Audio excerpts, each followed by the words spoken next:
que une um povo, que une melhor este povo ao mar, e a autenticidade da vida tradicional que os bijagós continuam a preservar até aos dias de hoje.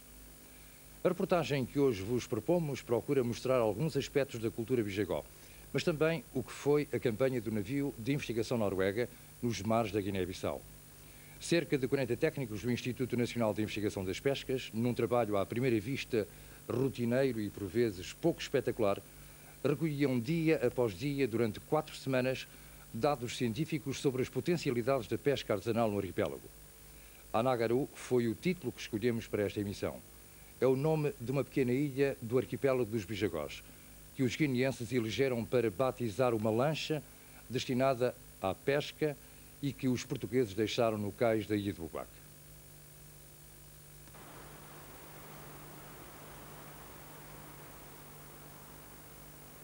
8 de abril de 1988. O navio de investigação noruega deixava Lisboa. O seu destino era a Guiné-Bissau. Durante 4 semanas, o Noruega teria por missão fazer o levantamento das potencialidades de pesca do arquipélago dos Bijagós. A bordo seguiam cerca de 30 tripulantes, técnicos e investigadores do INIP. À medida que o barco percorria os canais do arquipélago, ia encontrando pequenas embarcações de pesca local. Após quase 10 anos de investigação em águas territoriais portuguesas, era esta a primeira vez que o Noruega se dirigia em missão a um país estrangeiro. Esta era, portanto, uma missão que fugia à rotina habitual dos técnicos portugueses. Uma missão em nome da cooperação entre Portugal e a República da Guiné-Bissau. Ao fim da tarde, o Noruega ancorou ao largo da ilha de Bubaque. Foi então que parte do grupo de cientistas e técnicos saiu para a terra, onde ia ficar durante cerca de um mês.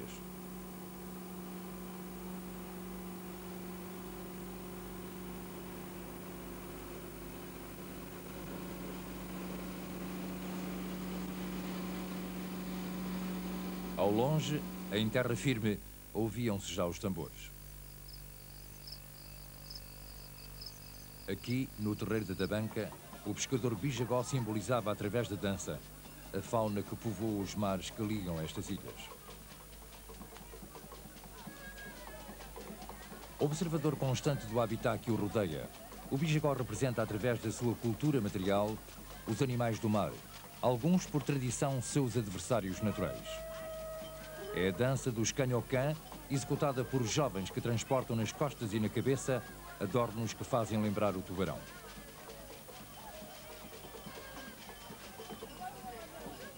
Esta dança traduz ao mesmo tempo o passado guerreiro que sempre seduziu o homem bijagó.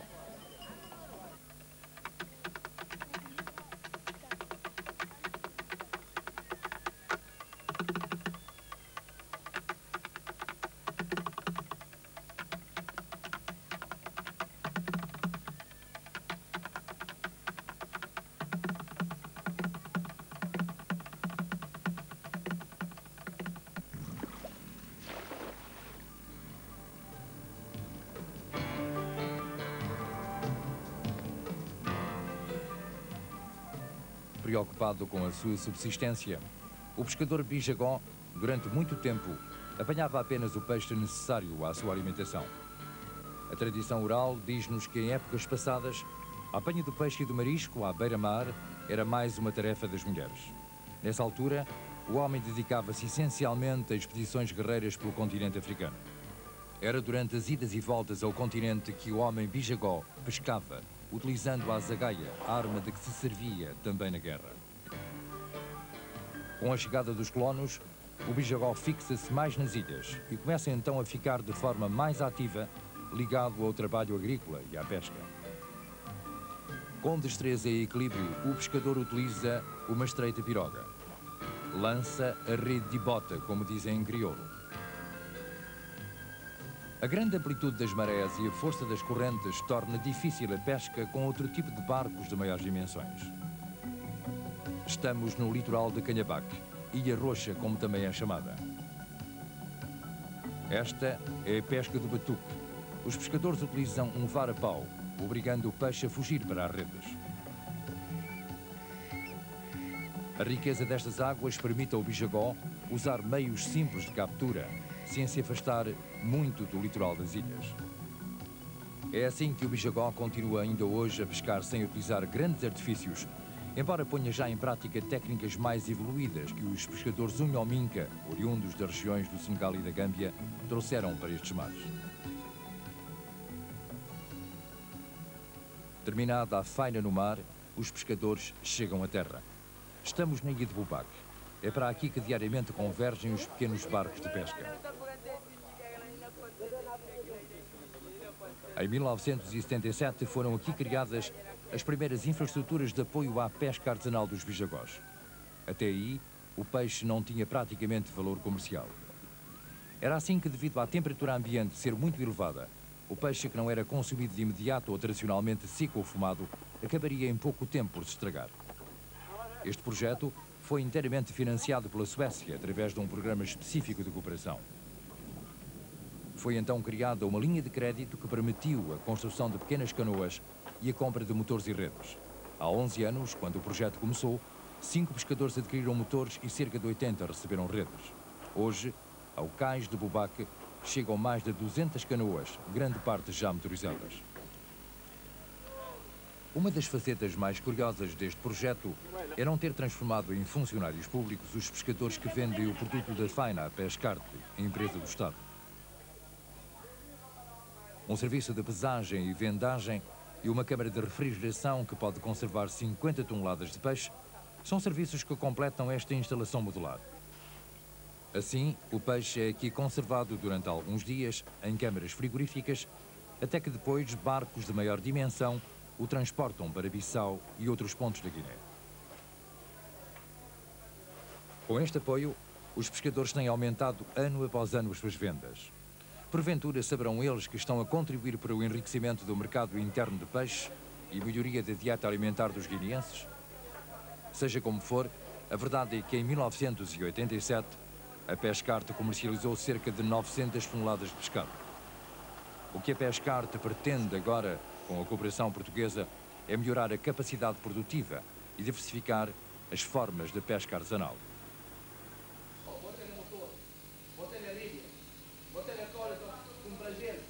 Com a chegada da missão Noruega ao arquipélago, os pescadores de várias ilhas foram convidados para uma reunião e informados sobre o projeto dos portugueses para estudo dos recursos naturais dos mares dos Bijagós. A reunião demorou 6 horas. Era preciso aproveitar o dia de faina praticamente perdido. Para chegarem a Bubaque, pouco passava das 9 da manhã, os pescadores tinham vindo das suas ilhas, algumas bem distantes, em pequenas embarcações. Mas parece ter sido um esforço a que o casual nome de um barco na praia acabaria por dar a dimensão fraterna deste encontro. O mar unia não apenas as ilhas que dele dependem, mas dois povos que não há muito combatiam. É este, no fundo, o significado do momento em que um pescador de Rubane oferece o produto do seu trabalho ao doutor de Lisboa, que ele vem trazer-lhe o seu saber. E explique-me lá uma coisa, você desligou a rede durante o dia todo? A rede é de tenha. A rede tainha, que é aquela mais pequena. Aquela mais pequena. Malhas mais pequenas. Bocata é rede de tenha. Sim, há ali. Quanto é que se paga aqui pelas bichas?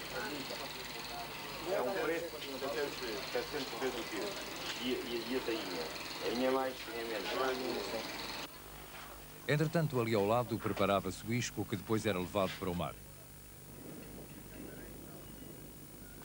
Acompanhando os técnicos do INIP, 2 pescadores com larga experiência, mestre Lucas e mestre Joaquim, preparavam as artes de pesca. Esta pequena embarcação, que diariamente saía para o mar, fora construída em estaleiros portugueses e levada para os Bijagós a bordo do navio Noruega. Recebeu simbolicamente o nome de Anagaru, uma pequena ilha do arquipélago. Era nesta pequena lancha que os técnicos ensaiavam as novas artes de pesca que tinham levado de Portugal. Acompanhada por canoas da pesca artesanal Bijagó, a Anagaru era assim mais o exemplo de Portugal com a Guiné-Bissau.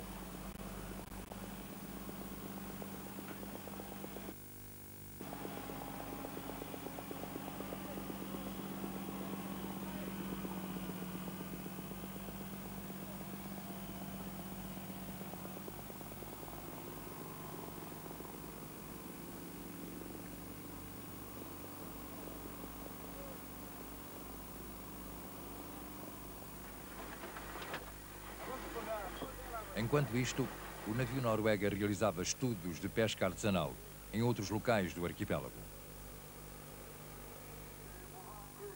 Entretanto, em terra, as ligações via rádio permitiam sempre um contacto rápido com Anagaru.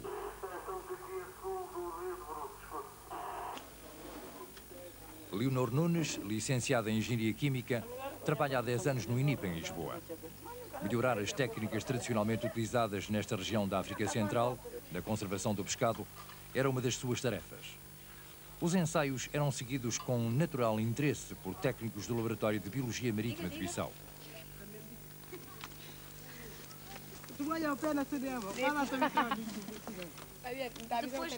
Depois de nós termos salgado o pescado, vamos colocar aqui em cima desta rede para secar. E esta rede convém estar assim a alguns centímetros do sol, de modo a evitar que os animais que por aqui circulam vão passar por cima do pescado e o vão danificar. Sim, agora moscas, não? Exatamente. Agora vai ficar aqui durante algum tempo, até secar. O que se pode ver, depois aperta-se e vê se deita ou não deita alguma água. Algumas horas, talvez umas 30 horas. E depois removemos e vamos armazenar num sítio arejado. Uma alternativa ao secador ao ar livre pode ser este secador que tem um aspecto rudimentar, que nos vai permitir secar o pescado em menos tempo e, por outro lado, permite fazer uma conservação mais higiênica, porque evita que os mosquitos, os insetos e outros insetos passem por aqui assim. E a poeira também. E também a poeira. É, sim. Filmou. Também a fumagem da tainha, espécie muito abundante na Guiné, era experimentada utilizando meios rudimentares, mas eficientes.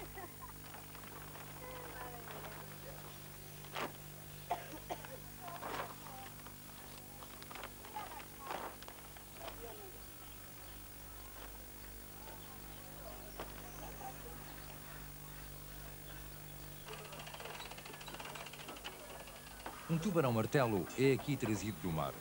Na mesma ocasião, outras recolhas de peixe seriam mais tarde objeto de identificação e análise.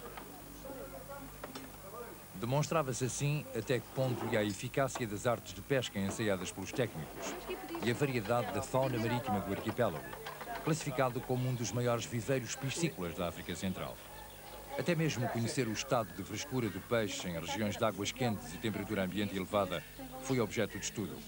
O chefe da missão científica em Bubá, Quirino Batista, e os técnicos portugueses e guineenses analisavam o peixe capturado utilizando um aparelho sofisticado ou processos mais tradicionais.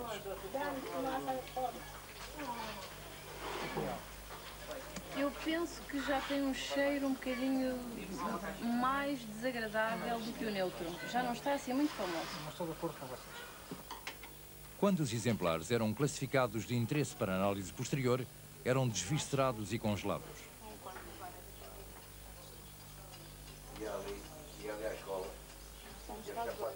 Assim, uma grande diversidade de dados técnicos foram registados ao longo da campanha e as primeiras informações justificavam já um certo otimismo. Bom, a primeira idade é estarmos em presença de uma zona altamente produtiva a todos os níveis, no tocante ao domínio marítimo, nomeadamente, com uma riqueza faunística, enfim, ímpar em termos de África Central, não só devido à plataforma suave que existe nas águas territoriais da Guiné-Bissau, mas como toda a morfologia deste arquipélago que te proporciona condições de habitat natural a toda uma gama, uma diversidade de espécies com interesse económico. Houve o cuidado também de trazer, são 14, 15 tipos diferentes de artes de pesca, trazer artes que possam ser manufaturadas pelas populações pescatórias locais, sem grandes dificuldades, sem recurso ao exterior de maior, que lhes permita ampliar a gama de recursos através de a utilização mais prolongada até do tempo de ação pescatória, e quer isto dizer de poderem usar artes quando as marés são altas e há necessidade de artes que não sejam afetadas pelas correntes. Quando se dá, portanto, uma paragem maior da velocidade de correntes, usarem outras artes e, consequentemente, ampliarem a sua capacidade de captura.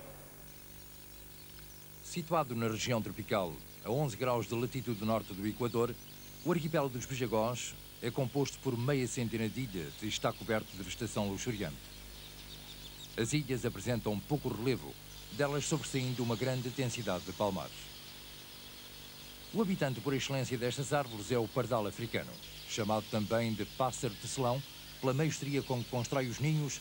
O cacho caleirão, como lhe chamam vulgarmente na Guiné, é uma nota dominante da fauna das ilhas. Embora muito ligados ao mar, os palmares representam para o Bijagó uma constante da sua vida social e económica.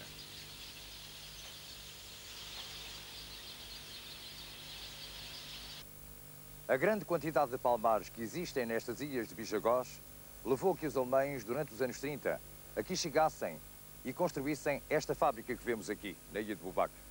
Terminada a Segunda Guerra Mundial, os alemães partiram. E foram os portugueses que continuaram a exploração do coconut e do óleo de palma. Mas com o advento da independência da Guiné-Bissau, os portugueses, esses também, deixaram esta ilha de Bubaque.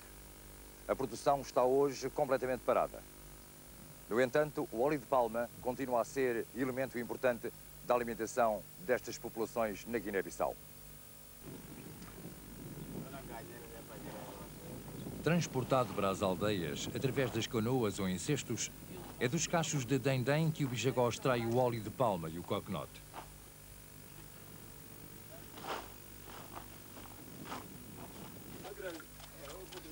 A técnica emprega é muito simples e algo parecida com a utilizada pelos povos do Mediterrâneo para a extração do azeite.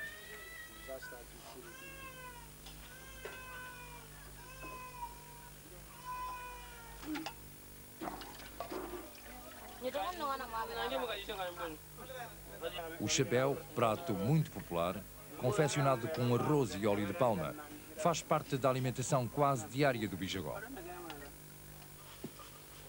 O óleo de palma faz também parte do dote da família da noiva ou noivo, sendo também usado para ungir os corpos durante a celebração dos diversos rituais, desde o nascimento até à morte. São, por tradição, as mulheres que desempenham um papel importante na vida da comunidade. À mulher cabe também executar grande parte das tarefas: cultivar o arroz, fazer a pilagem, os telhados de colmo, construir a palhota. Os homens executam normalmente os trabalhos mais pesados ou fazem esculturas. Nesta sociedade, é a mulher que assegura o parentesco e a sucessão por via matricial. Assim, ao tio sucede o sobrinho, filho da irmã. À mulher compete escolher o seu companheiro e pô-lo fora de casa quando o entender. A contrastar com a vida tradicional desta pequena aldeia na ilha de Bubaque, encontrar estes jovens que participam num jogo de damas pode ser entendido como sinal revelador de que a sociedade Bijagó está aberta a influências que chegam de fora. Essa foi a realidade que nos foi dado observar. Disseram-nos que os mais novos vão à escola, onde aprendem a falar e a escrever português, língua oficial da Guiné.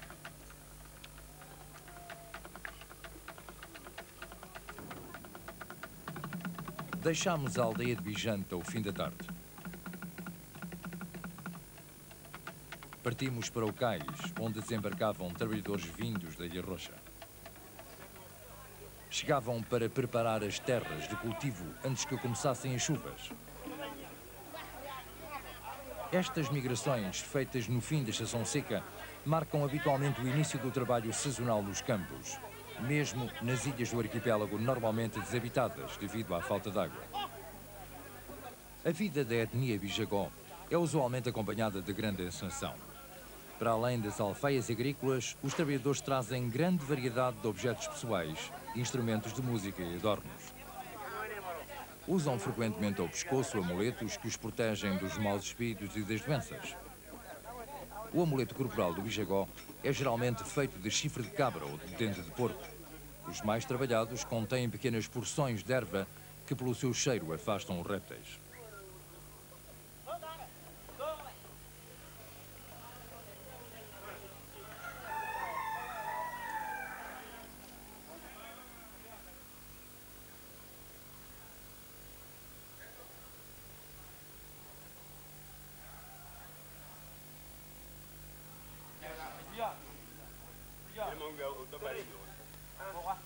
À sombra da árvore, os cabaru que chegavam da Ilha Roxa vestidos de ronco, expressão crioula que significa exibicionismo e fantasia, aguardavam agora pela noite para verem dançar as raparigas da tabanca.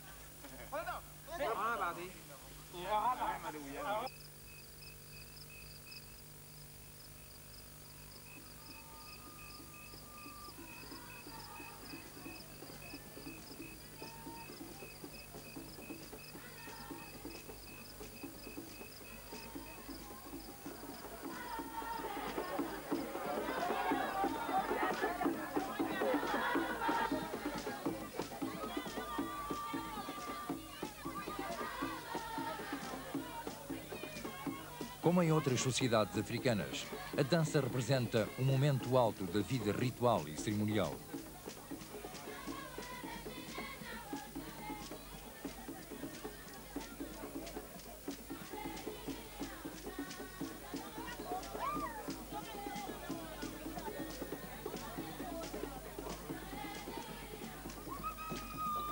Estas jovens participam numa dança apropriada à sua idade e sexo. É a dança das Campune, as mais jovens da tabanca.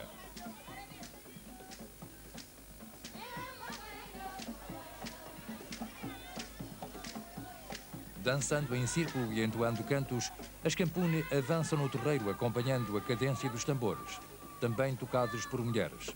Prática única entre as etnias africanas.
Chegar de barco às Ilhas Bijagós é quase sempre reflexo de uma viagem vagarosa e complicada.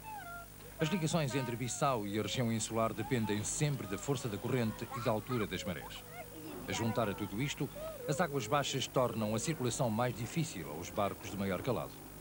Uma viagem por mar entre Bissau e Bubaque, localidade que desde o princípio do século é sede da administração do arquipélago, demora cerca de 4 horas, se não houver contratempos. É talvez por todo este conjunto de circunstâncias que a chegada do barco vindo de Bissau ganha quase sempre foros de acontecimento na ilha. As ligações aéreas para aqui são ainda mais irregulares, por isso quase toda a gente viaja de barco. São os visitantes que chegam, alguns turistas, cooperantes e ilhéus, que vencendo a insularidade foram às compras a Bissau.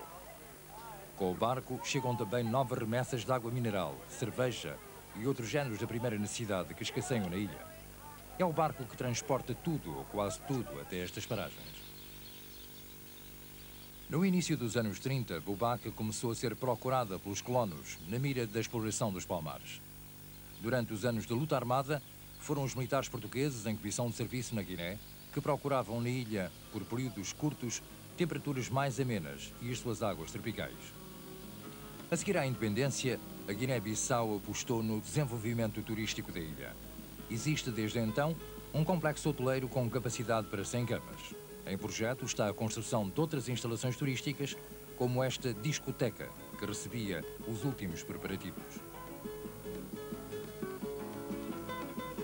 Com abastecimento de água racionada 2 horas por dia durante a estação seca e a distribuição de eletricidade que só é feita depois do pôr do sol durante algumas horas, devido ao racionamento de combustível, As agências de viagem apenas conseguem atrair para aqui turistas menos exigentes e os que pretendem fazer férias de aventura. Na outra extremidade da ilha, um extenso areal convida os veraneantes. 30 graus é a temperatura média da água do mar durante quase todo o ano. Um pequeno serviço de restaurante, onde normalmente não faltam ostras e peixe fresco, completam a estrutura turística criada para esta praia.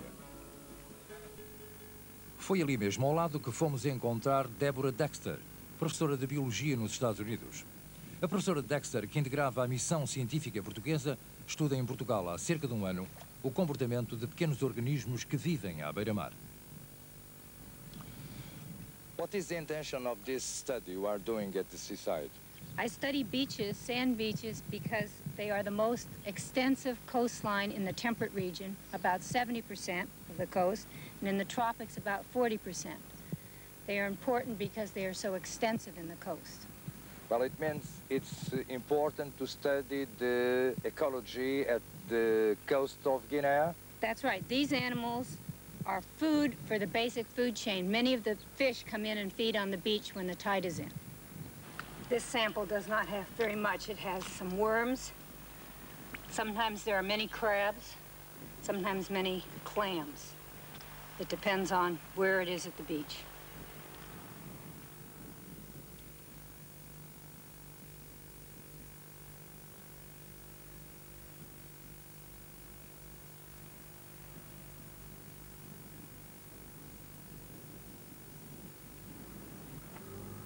O navio Noruega passava de novo ao largo da ilha de Bubak. Convidados pelo chefe da missão científica, dirigimos-nos a bordo para sabermos notícias sobre o andamento dos trabalhos de investigação. Ao aproximarmos do Noruega, chegava também a lancha que, dia após dia, saía para ensaiar diversos tipos de pesca artesanal. Para estes homens, a vida começava sempre bem cedo. Dias de descanso foi coisa que a tripulação técnica e científica do INIP não conheceu durante as 4 semanas que durou a campanha nos mares da Guiné. O navio Noruega é a mais moderna unidade de investigação de pescas existente em Portugal. Construído nos estaleiros de Bergen, o Noruega foi oferecido em 69 ao Estado português. Nesse mesmo ano, iniciava algumas missões de estudo ao serviço do Instituto Nacional de Investigação das Pescas. O Noruega tem 50 metros de comprimento e pode deslocar-se à velocidade de 13 nós, tendo uma autonomia de 9.500 milhas. Está equipado com um sistema eletrónico que lhe permite, por via satélite, saber em cada momento a sua posição exata no mar e calcular quanto tempo demora a navegar para outro ponto do globo. A utilização técnica deste barco é quase constante. Basta dizer que em 1987 o Noruega realizou para cima de 250 dias de trabalho de investigação na zona económica exclusiva portuguesa. A bordo do navio, lado a lado, técnicos portugueses e guineenses continuavam a recolha de dados oceanográficos e de pesca que permitiriam o estudo das potencialidades do mar dos Bijagós. A análise microscópica de uma recolha de plâncton era aqui motivo de diálogo entre investigadores dos dois países. Agora estou.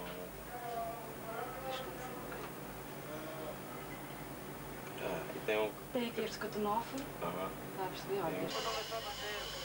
A recolha dos valores da temperatura e teor de salinidade da água eram também operações de rotina em cada ponto de prospecção.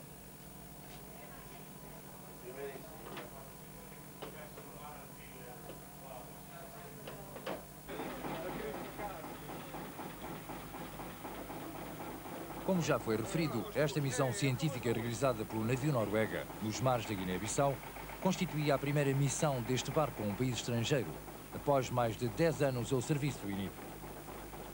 Utilizando esta pequena embarcação, os técnicos deixavam diariamente por algumas horas o navio, a fim de partirem para zonas de pesca previamente estudadas. Normalmente, estes percursos levavam a lancha a locais onde, devido ao tamanho do seu calado, o barco oceanográfico não podia chegar.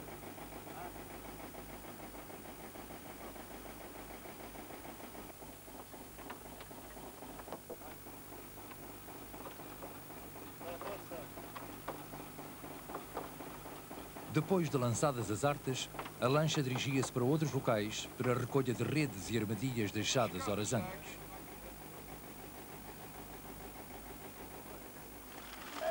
Os marinheiros Mário e Augusto, contramestre Ventura, mestre Saúl e o chefe da missão científica na Noruega mostravam-se otimistas com o resultado dos ensaios. Esta missão do Noruega, em princípio prevista para novembro de 87, tinha sido adiada por alguns meses. Na origem deste atraso esteve o apresamento de 6 barcos portugueses da pesca industrial pelas autoridades da República da Guiné-Bissau. Nessa altura, Portugal suspendeu de imediato todos os programas de cooperação com Bissau. O diferendo viria a ser ultrapassado após algumas semanas e a cooperação restabelecida. Atualmente, 18 embarcações com bandeira portuguesa exercem aqui a sua faina industrial. A bordo do Noruega, lançavam-se mais uma vez as redes. Os resultados eram prometedores, tal como nos ensaios realizados a partir de Bubac. Também aqui, o chefe da missão científica era um homem satisfeito. Posso dizer que de umas primeiras análises, nesta primeira parte da campanha, e com o ensaio de diversas artes, que é outra componente importante da atividade, já se mostraram muito pescosos, muito pescam bem, e que podem ser uma alternativa às artes tradicionais utilizadas. Era exatamente um dos objetivos, o ensaio de diferentes artes artesanais na componente de até às 12 milhas, que constitui a primeira fase dos trabalhos e que está prestes a terminar no Noruega. Bom, e pensa que realmente aquilo que até agora foi pescado ultrapassa aquilo que realmente existe hoje em termos de realidade do pescado aqui na Guiné? Eu penso que sim, na medida em que a opinião de vários elementos, quer da Sociedade das Pescas da Guiné-Bissau, quer da Pescar, quer até de pescadores locais, já foram reconhecidas diferentes espécies potencialmente interessantes e que até são desconhecidas da classe pescadora. Por outro lado, a introdução de novas artes é uma alternativa profundamente válida, na medida em que abrem-se novas hipóteses de trabalho, inclusivamente com embarcações, que é outro aspecto que está a ser estudado em colaboração com a Secretaria das Pescas de Portugal, no sentido de sugerir alguns modelos de embarcações passíveis de utilização nestas águas, sempre pensando, evidentemente, na componente pesca artesanal.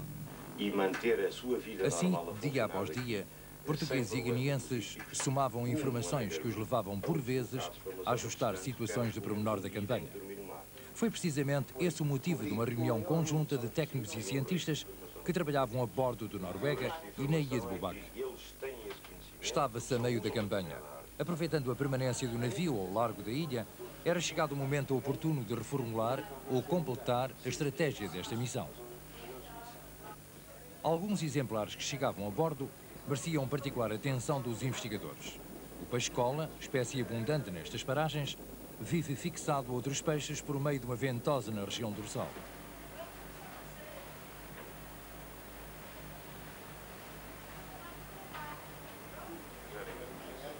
Há muito que o governo de Bissau tinha manifestado o interesse em que o INIP estudasse os recursos piscícolas das suas águas.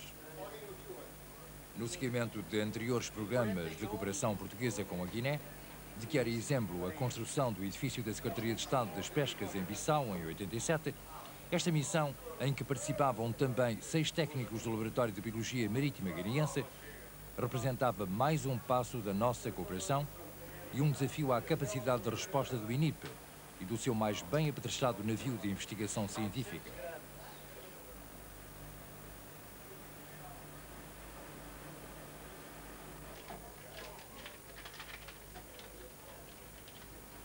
A missão noruega compreendeu 2 fases distintas.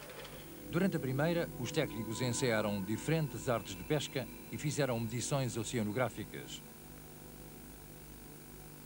Depois, já fora do mar do arquipélago, foram executadas mais de 40 operações, algumas dirigidas ao comportamento de espécies migratórias, como o atum e o espadarte. Calculada a rota, o Noruega ia agora levantar ferro para novos ensaios de pesca. Devido à irregularidade dos fundos e falta de cartas hidrográficas atualizadas, era necessário todo o cuidado para navegar entre as ilhas. Na ponte, o comandante Menezes Rodrigues e a tripulação estudavam escrupulosamente a deslocação do navio.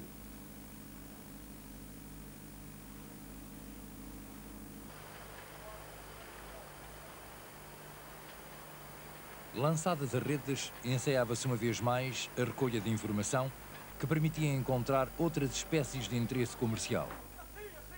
E assim, estudavam-se também as técnicas mais adequadas para capturar essas espécies.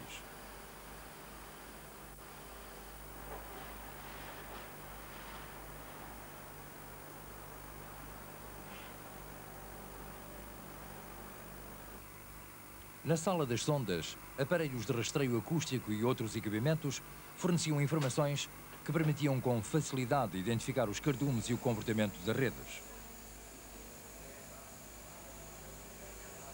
Alguns marinheiros e pescadores artesanais, com largos anos de experiência em águas portuguesas, acompanharam esta missão. Nos mares dos Bijagós, eles foram um exemplo do bom relacionamento entre portugueses e pescadores locais. Uma experiência tão positiva que os levou já a pensar em voltar de novo para a Guiné. A intenção é essa, a minha e do Joaquim da Ericeira. Os dois estamos prontos a vir para cá, outra vez. Se acaso a coisa se concretizar, a gente vem para cá outra vez, para ensinar. Já levámos 8. Estamos a dar com 3, depois 2, e estamos a dar coisas a ensinar, a explicar como é. Eu explico do motor, explico dos anzóis, explico dos covos, e o Joaquim explica das redes, que é a única coisa que eu não conheço muito bem das redes. E o Joaquim explica das redes. Ele é artista nisso. Após a vinda aqui aos mares da Guiné-Bissau e concretamente aos mares do arquipélago de Bijagós, desta missão científica do Instituto Nacional de Investigação de Pescas de Portugal, pensa que uma nova dinâmica, um maior estreitamento de relações na cooperação de pescas entre os nossos dois países vai ser frutuosa? Eu sei que o governo português dispensou um valor muito importante para essa pesquisa científica, porque as nossas águas, como sabem, já há alguns anos atrás foi feito alguns estudos, mas para nós são estudos que nesse momento não tem dados que nós podemos fiar, porque há barcos piratas, há pesca ilegais nas nossas águas, deixa-nos em dúvida o recurso que temos, o recurso que os estudos que apontaram já há alguns anos atrás estão até agora a corresponder com a realidade. A vinda desse barco científico para nós é uma ajuda. Como eu disse em Portugal, essa ajuda é para ajudar-nos a ultrapassar da ajuda. Porque vai deixar-nos a situação nítida do recenseamento que vai ser efetuado para esses navios.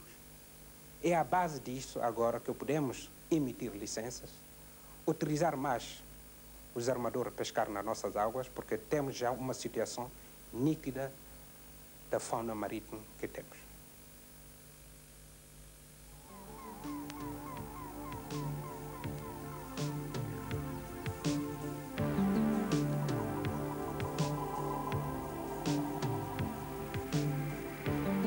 Manhã bem cedo partimos a caminho de Soga, uma ilha que ficava a mais de uma hora de viagem de Bubac. No dia anterior, em conversa casual com os nativos, falaram-nos de uma cerimónia importante dos Bijagós, o regresso do fanado das mulheres. Uma festa pouco frequente, diziam-nos. A última tinha sido há 12 anos.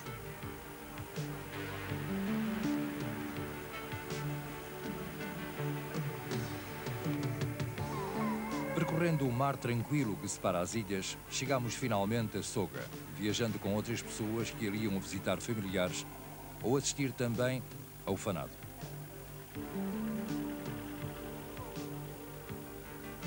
Chegávamos assim à pequena aldeia de Ancauqué.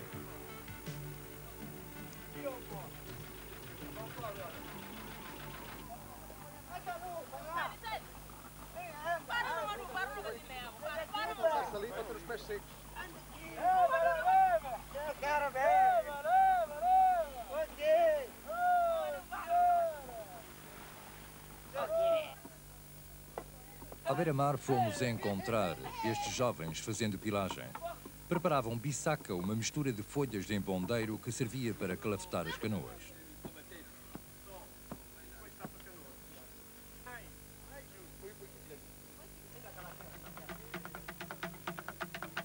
Com o sol já a pino, o calor aumentava.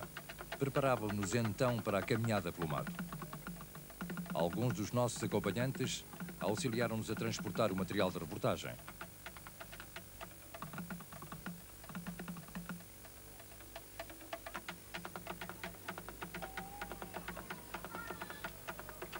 Ao cabo de 1 hora de marcha, chegamos então a Iticova. E logo deparámos com esta imagem inesperada. À porta da sua palhota, um homem talhava uma espingarda em madeira.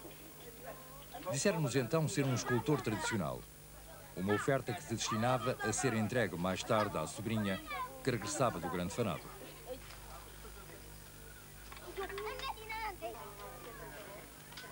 Ali mesmo ao lado vieram-nos oferecer água de coco. Aceitámos de bom grado, até porque as nossas previsões de água há muito se tinham esgotado.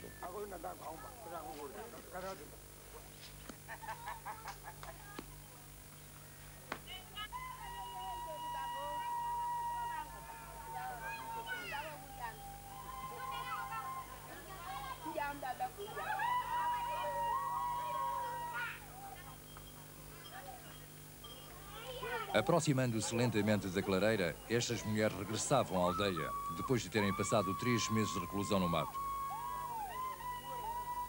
À frente segue a Ukinga, ou sacerdotisa, seguida das mulheres grandes, que entoam um canto entrecortado com gritos. O que fizeram depois da sua partida, ninguém deve ou pode divulgar. Apenas nos disseram que foram para esta viagem em estado impuro, renascendo após as cerimónias do mato, como novos seres já purificados.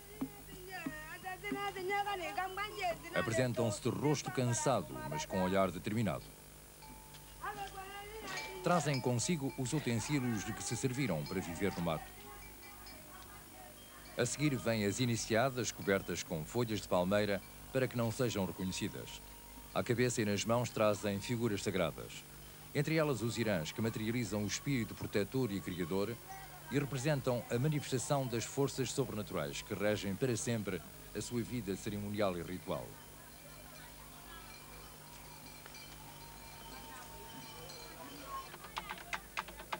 Os habitantes da aldeia começam então a juntar-se no terreiro.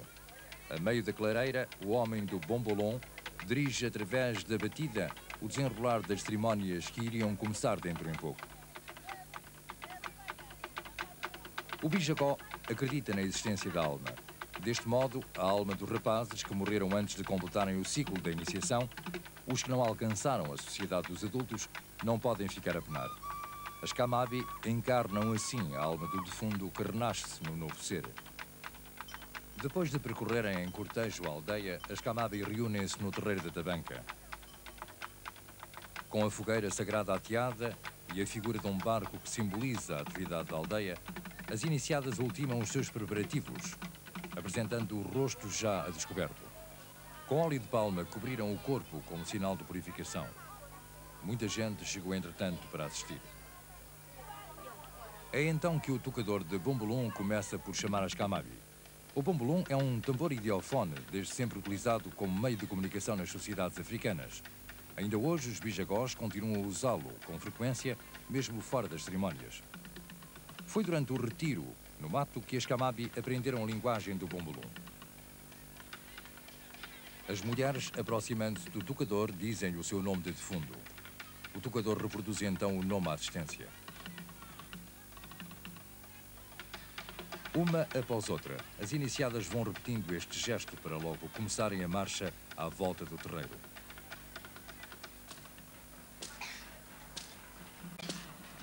Ao pescoço levam colares de dentes de tubarão, sementes ou pequenos amuletos. Na cabeça usam gorros ou lenços, consoante a geração a que pertencem. Às saias compridas de fibra vegetal muito espessa, estão sobrepostas outras, mais curtas, decoradas de várias cores. À cintura conservam a coroa de folhas de palmeira que, ao entrarem na tabanca, usaram para se cobrir. Os braços estão ornados de pulseiras de fibra vegetal. e nos tornozelos usam fieiras de pequenos búzios que produzem um som marcado quando batem com os pés à cadência.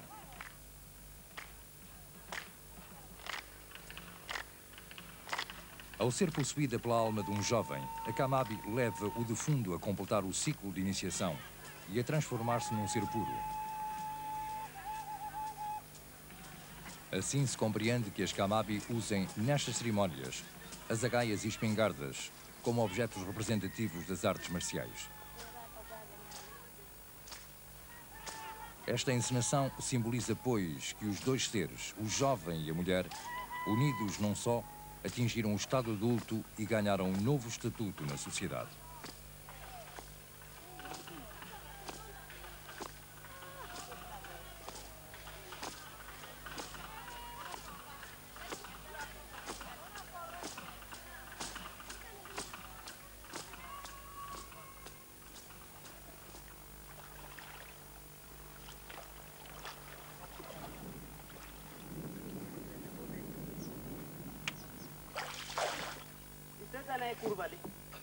Percorrendo estas ilhas, depressa nos deixamos seduzir pela beleza e exotismo das suas paisagens.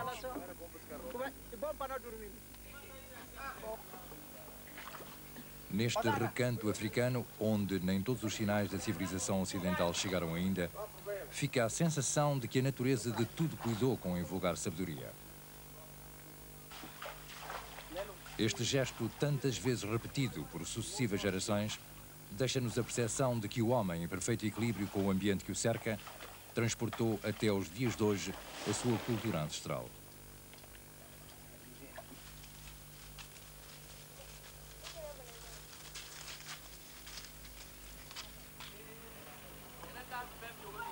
Porventura, a insularidade e o natural isolamento a que tantas vezes se obriga a sociedade bijagó não devam ser encarados como uma fatalidade, mas antes como um sinal de esperança.